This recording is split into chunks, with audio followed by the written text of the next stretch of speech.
Around the Department of Defense this week. This is your DoD Weekly News Recap. With your weekly recap, I'm Mark Weeks. During a joint press conference in Palo Alto, California, Defense Secretary James Mattis commented on the U.S. position on Iran. On Iran, I think that what we have to look at is the destabilizing influence that Iran has consistently portrayed and demonstrated throughout the region.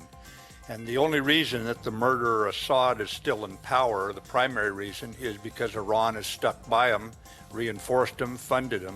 The Secretary also spoke about Syria-Russia deconfliction. Yeah, in regard to Syria, what we do with the Russian Federation is we deconflict our operations. We do not coordinate them. We deconflict them in time and in space to make certain along the deconfliction lines we are not creating hazardous conditions.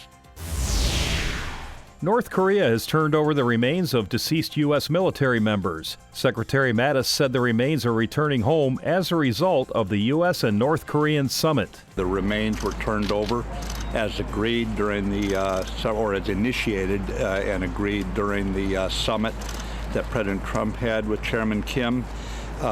It was a coordination effort over the last month that we determined where they would deliver the remains to, where our plane would fly in, where they would be taken to for the initial review. A U.S. cargo plane flew 55 cases of remains from North Korea to South Korea, where the fallen will be honored in a ceremony on August 1st, then be flown to Hawaii for further processing. Deputy Defense Secretary Patrick Shanahan and the Vice President of the Vietnamese National Assembly met to discuss the security environment in Southeast Asia and reaffirm the defense relationship between the United States and Vietnam. Both leaders agreed on a strong partnership for defense cooperation, regional and global security, and economic development to include the South China Sea is necessary. 6,500 sailors returned to their home port in Norfolk, Virginia, after more than 3 months in the Mediterranean and Middle Eastern areas. The sailors, trained with the Moroccan Navy and Air Force, flew combat missions in Iraq and Syria, expanded partnerships, and supported Baltic operations.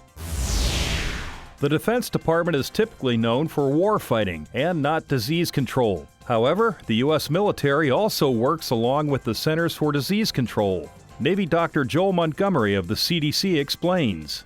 What DoD is doing and what the Ministries of Defense are doing is also public health. That is the mandate of the U.S. CDC, and I think there are opportunities to leverage each other. The Ministry of Defense and Department of Defense play a key role in outbreak detection and response, and prevention ultimately. This is your DoD News Weekly Recap. I'm Mark Weeks. For more information about your military, go to defense.gov.